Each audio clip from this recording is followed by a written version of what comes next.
네, 오늘 받으신 이 주보 교회 소식에 보면 안교 부교사, 제1부교사, 제2부교사, 또 성경교사까지 29명의 명단이 실려 있습니다.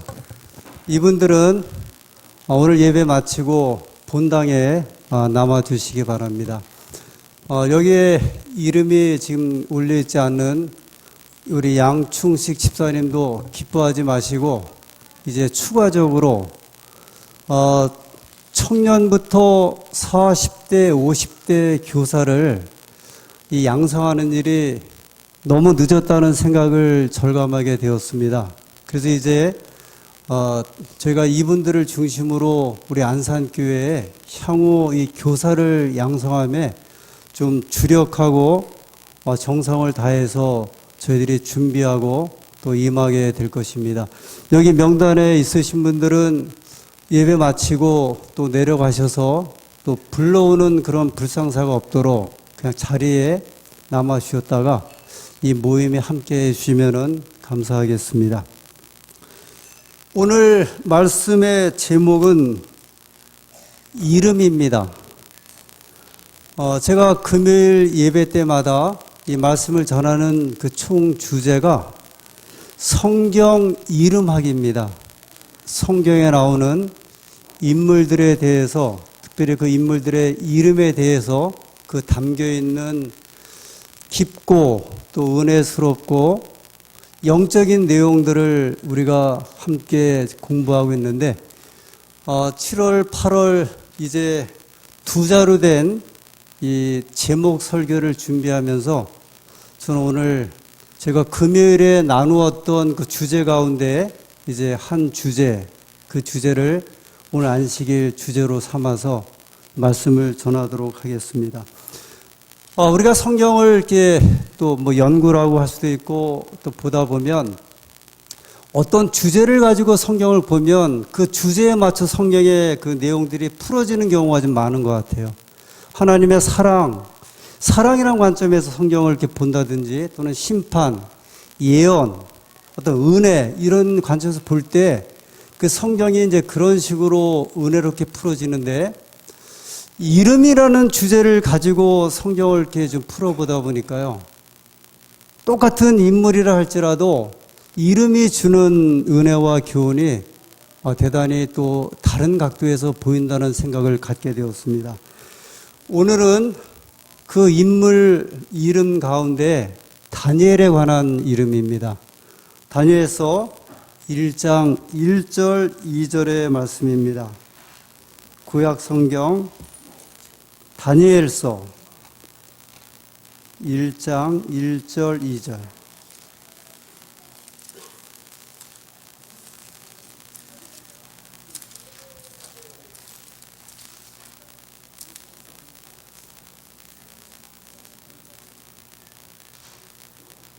다니엘서 1장 1절 2절. 유다왕 여호야김이 위에 있은 지 3년에 바벨론 왕 느부갓네살이 예루살렘에 이르러 성을 에워쌌더니 주께서 유다왕 여호야김과 하나님의 전 그릇 얼마를 그의 손에 넘기심에 그가 그것을 가지고 신할 땅 자기 신들의 신전에 가져다가 그 신의 보물 창고에 두었더라. 네, 다니엘서 1장 1절과 2절입니다.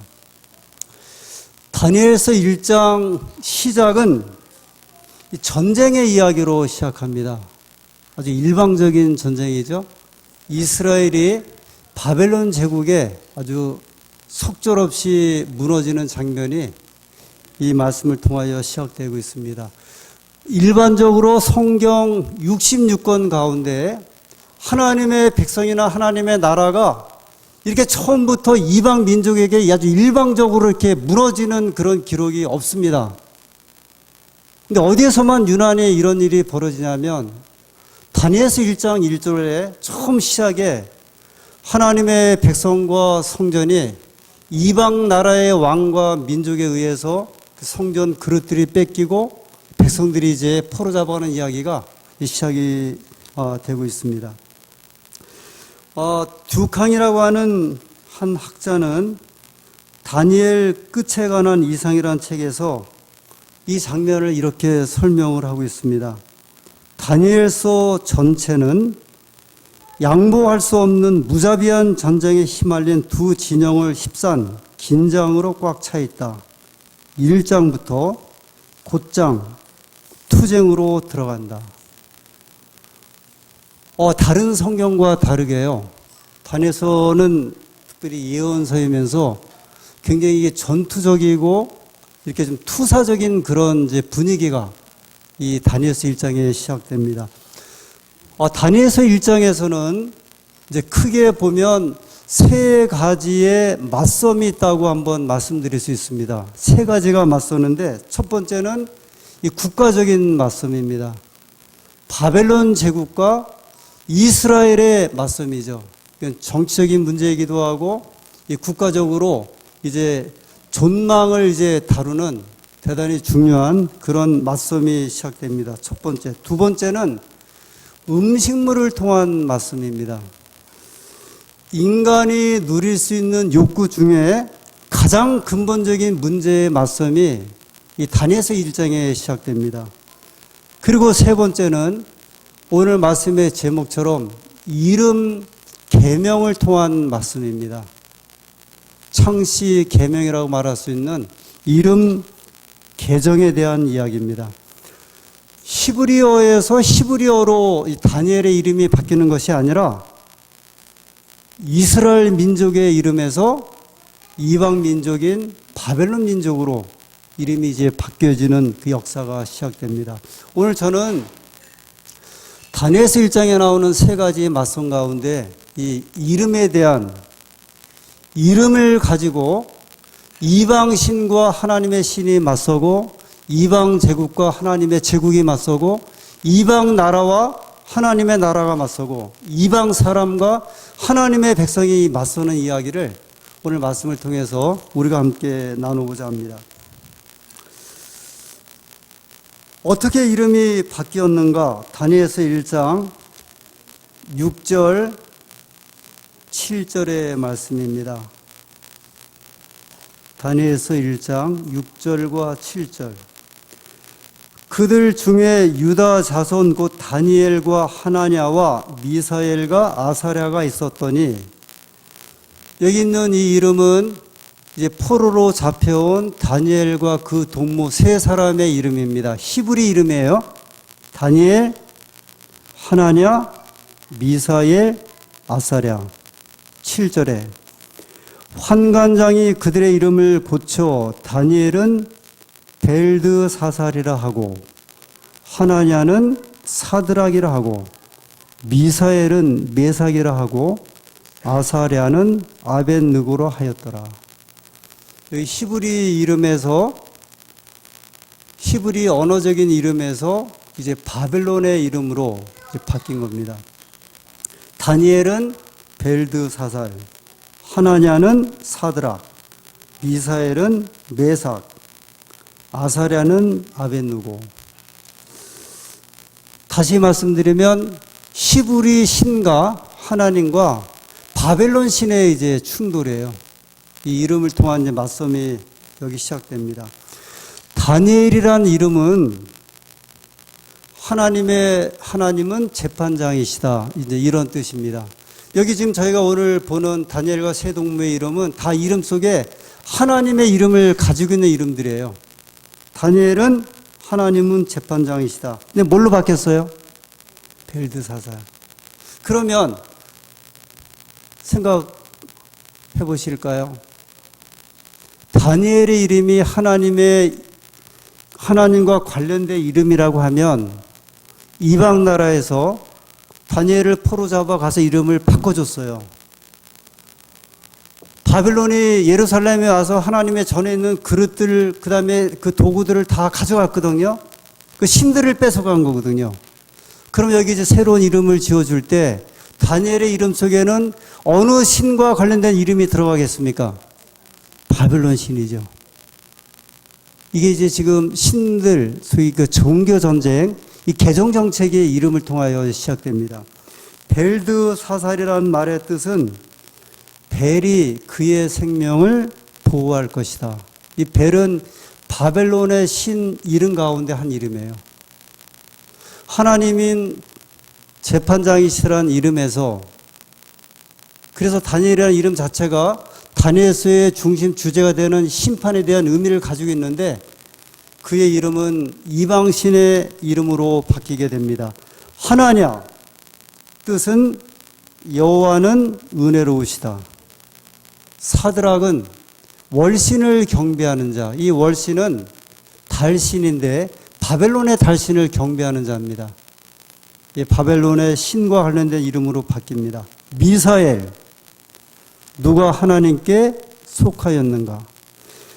여기 이름 가운데 앞에 엘자가 나오거나 뒤에 야자가 나오면, 야자, 냐 이런 게 나오면 하나님과 관련된 이름들이에요.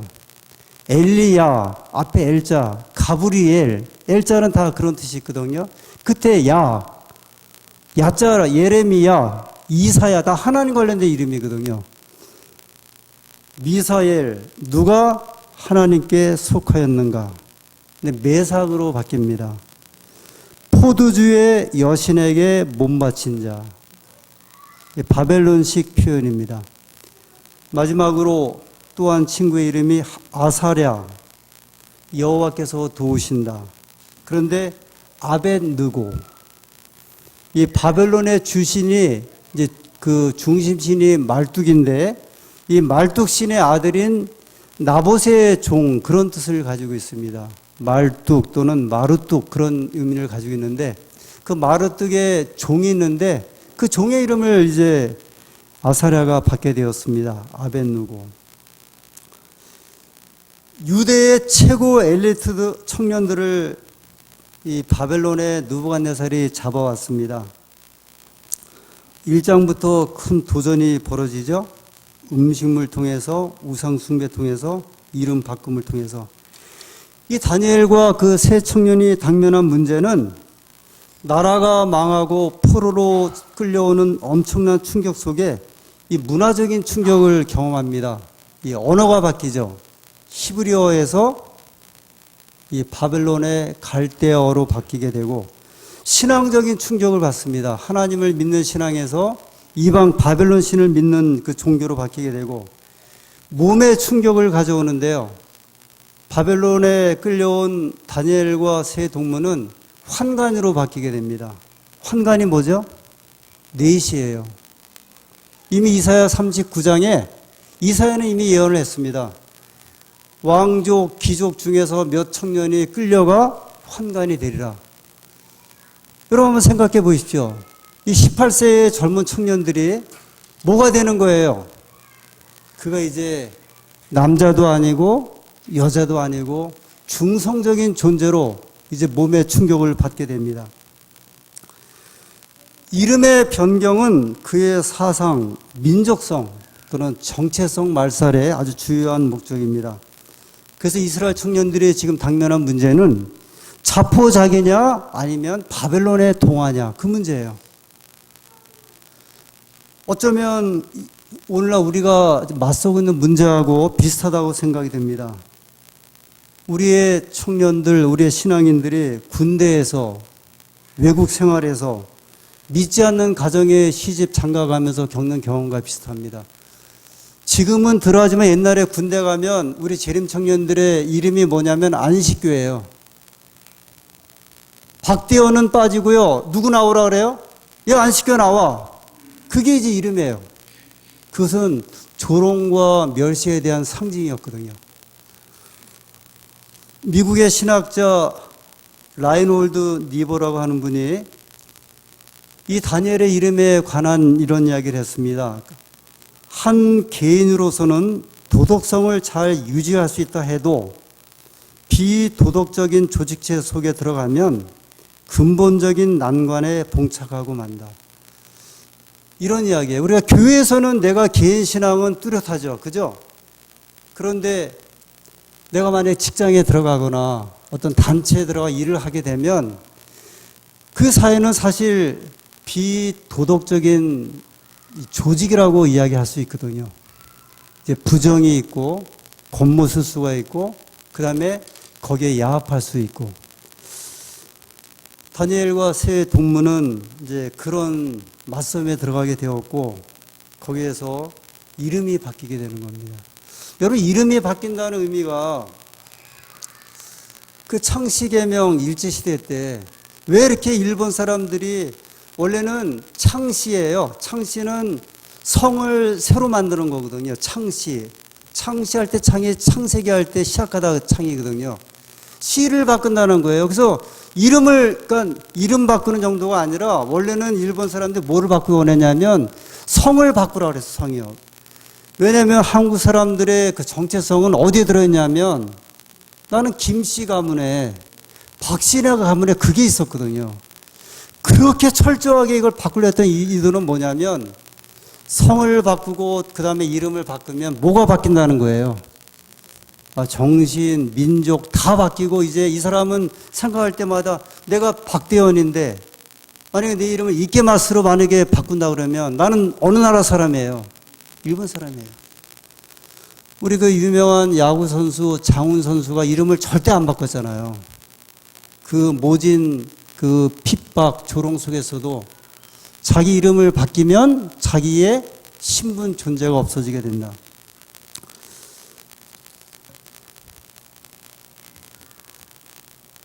제가 그 광래교회에서 목회할 때 저희 그 교회에 선교사가, 외국인 선교사가 8명까지 있었고요.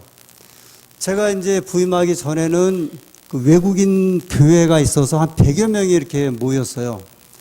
그걸 알고 남양주시에서 저에게 연락 오기를, 목사님 교회에 전에 이제 외국인들도 있었고 지금도 외국인들이 많이 있으니 남양주시에서 시민단체를 하나 만드는데 거기에 이주자 분과위원장을 좀 맡아주십시오. 그렇게 부탁이 왔습니다. 다문화 분과위원장과 맡은 이야기예요. 외국에서 한국에 이주한 사람들을 이 복리를 위해서 한 책임을 맡아주십시오. 그래서 이제 그곳에 가서 꽤 재밌게 일을 했습니다. 뭐 이렇게 시장님과 만나서 회의를 하는 경우도 있고 경찰서장이 와갖고 업무를 또 이제 이렇게 분과위원장들하고 10여 명하고 회의를 하고. 근데 제가 한 번은 금요일 날 오전에 시에서 연락이 와서 목사님 잠깐 긴급한 회의가 있어서 좀 오십시오 해서 제가 이렇게 나가려고 하니까 우리 집사람이, 여보 당신은 시청 공무원이 아니라 광릉의 교회 담임 목사라는 걸 잊지 마세요 그러더라고요. 알았다고. 그리고 이제 제가 가면서 미국에서 공부했던 한 친구 목사 생각이 났습니다. 이 목사님은 이제 자비로 미국 앤드류스 대학에 이제 신학 박사과정을 공부하러 가신 분이에요. 자비로 갔기 때문에 미국의 학비가 만만치도 않고 생활비도 높고 이걸 어떻게 이제 공급을 할까 하다가 하나의 아이디어를 얻었는데 액세서리를 갖다가 미국에 있는 이제 점포에 이렇게 판매하는 일을 하게 됐습니다. 여기 보면 뭐 여러 뭐 안경도 있고 그다음에 이제 이 무슨 핀 종류도 있고 하여튼 잡다한 액세서리를, 그러면서 이제 외국인들 만날 때마다 그랬대요. I am Sam 그랬대요. 내 이름은 샘입니다. 샘. 근데 미국 사람들의 샘 그러면 굉장히 좋아하는 이름이래요. 그 엉클 샘 아시죠? 엉클 아저씨, 엉클 샘, 엉클 톰. 엉클은 이제 아저씨란 말인데, 그래서 이제 흑인 주인이나 뭐 라틴계 주인이나 백인 주인들에게 이걸 주면서 샘 왔다고 이제. 얼마나 장사가 잘 됐냐면, 영업이 잘 됐냐, 이분이 공부를 하는데 1998년도에 IMF 올 때 다른 목사님들은 다 기욱을 했는데 이분은 안 할 정도로. 그래서 이분의 꿈은 삼육대학교 신학과 교수였어요. 그래서 박사과정을 공부하는데 만약에 우리 삼육대학교 자기를 안 불러주면 그냥 이 사업을 해야겠다까지 생각을 했대요. 여기에 아주 재밌어갖고 열심히 돈도 벌고 가정을 이끌었는데 어느 날 부인이, 사모님이 부르시더래요. 여보, 내가 할 말이 하나 있는데 당신은 쌤이 아니에요. 한국으로 돌아갈 박 목사예요. 그러더라고요. 무슨 목사입니다. 당신 이름이 지금 박 목사인데 왜 남의 이름을 가지고 여기서 살려고 하느냐. 당신 여기서 쌤으로 살려고 하냐고. 그때 이 목사님이 정신이 번쩍 들었답니다. 자기는 그게 너무 좋았대요. 외국인들이 자기를 쌤 왔냐 그러고 아주 좋아했는데 생각해 보니까 자기도 모르게 장사꾼 쌤이 돼버린 거예요, 이제. 우리가 주변적인 일에 몰두하다 보면 자기의 신분, 직분, 이름을 이제 잃어버릴 때가 종종 있어요.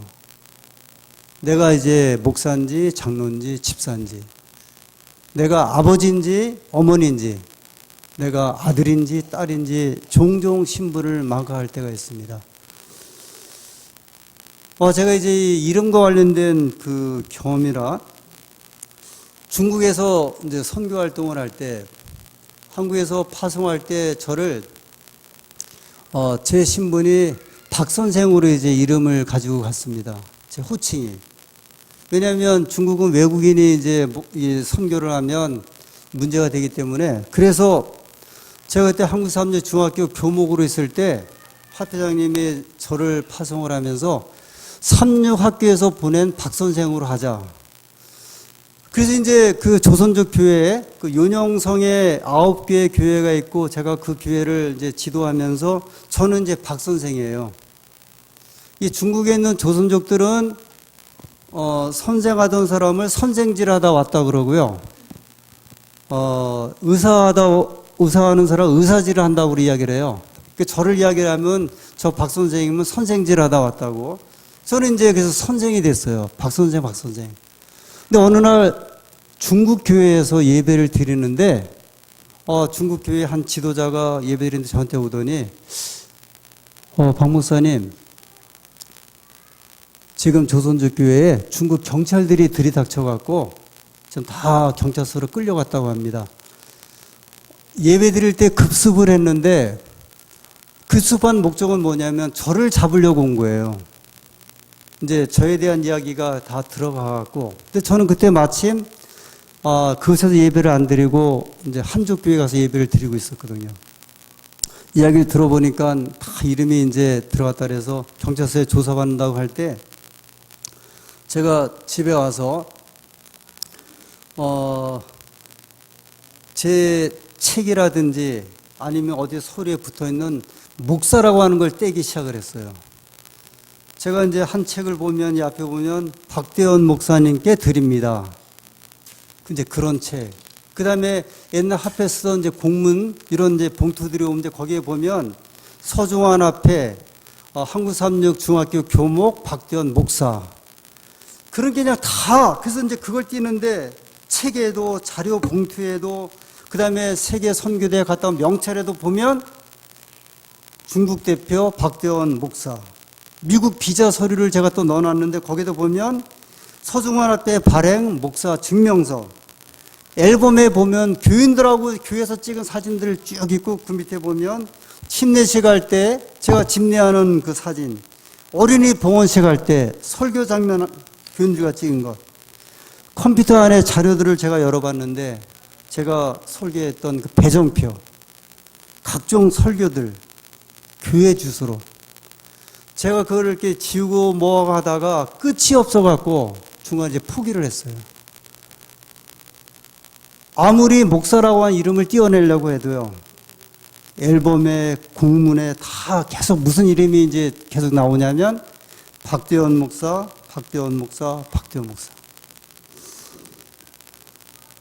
우리가 보통 누군가를 말할 때, 옛날에 여기 그 목회했던 목사님 그러면 누구를 뭐라고 말을 해요? 이름을 말하죠. 그죠? 송혜선 목사님, 뭐 이경호 목사님 그러죠. 그때 그 목사님 키 조그맣고 얼굴 까맣고 이야기가 안 되잖아요. 이름을 부른다는 의미 속에는 이름 속에 그 사람의 모든 것이 다 들어있는 거예요. 그것이 우리가 가지고 있는 이름의 대단히 중요한 하나의 근거이자 정체성이거든요. 이름이 인격이고 인격이 이름이고. 우리 옛말에 호랑이는 죽어서 가죽을 남기고 사람은요 이름을 남긴다. 이 유명한 말이죠. 호사유피 인사유명, 이 가죽과 이름입니다. 다시 이제 다니엘의 이야기로 들어가면서 한번 정리하도록 하겠습니다. 다니엘 이름은 이제 이방 이름으로 바뀌었어요. 다니엘도 하나냐도 존재하지 않고 그 이름 속에는 전혀 들어보지 않은 새로운 이름들로 그들은 바뀌게 되었습니다. 다니엘서 1장에 바뀐 이름이 나오고요. 다니엘서 2장에 보면 다니엘은 자기의 이름을 쓰긴 했지만 훗날, 그러나 왕이 부를 때에는 다니엘이라는 이름이 아니라 벨드사살, 아벳누고 이런 이름으로 바뀌게 됩니다. 다니엘서 3장에 느부갓네살이 금시상을 세울 때 보면요, 이 다니엘 세 동무의 이름이 13번 등장을 해요. 치열하게 아주 계속적으로 그 신상에게 경배하느냐 안 하느냐, 죽느냐 사느냐 문제에 있어서 다니엘 세 동무의 원래 하나님과 관련된 이름은 하나도 포함되지 않고요, 이방 왕의 이름이 포함된 그 이름만 계속 등장을 하는데 자그마치 13번 등장을 합니다. 그래서 4장까지 바뀐 이름으로 등장을 하다가 마침내 다니엘서 5장 12절에 바벨론이 무너져 내리는 절체절명의 순간에 그들은 마침내 다니엘을 이렇게 부르게 됩니다.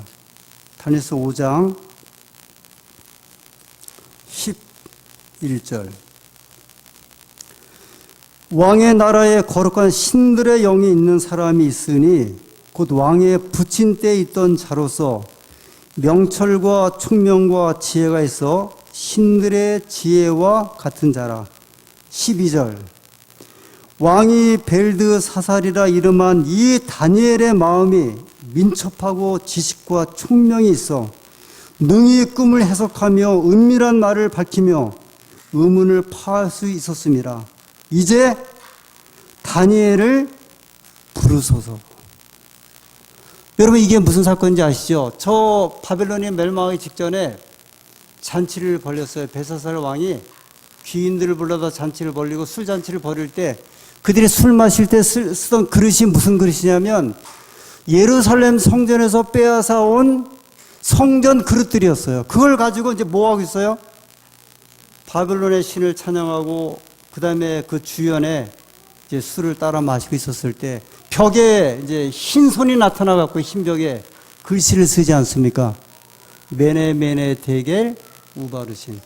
아무도 해석하지 못하는 그거를 해석하려고 태후가, 이 왕의 태후가 나타나서 당신의 부왕이 섬기고 세웠던 벨드사살이라 불렀던 누가 있지 아니하냐? 다니엘이 있지 아니하냐.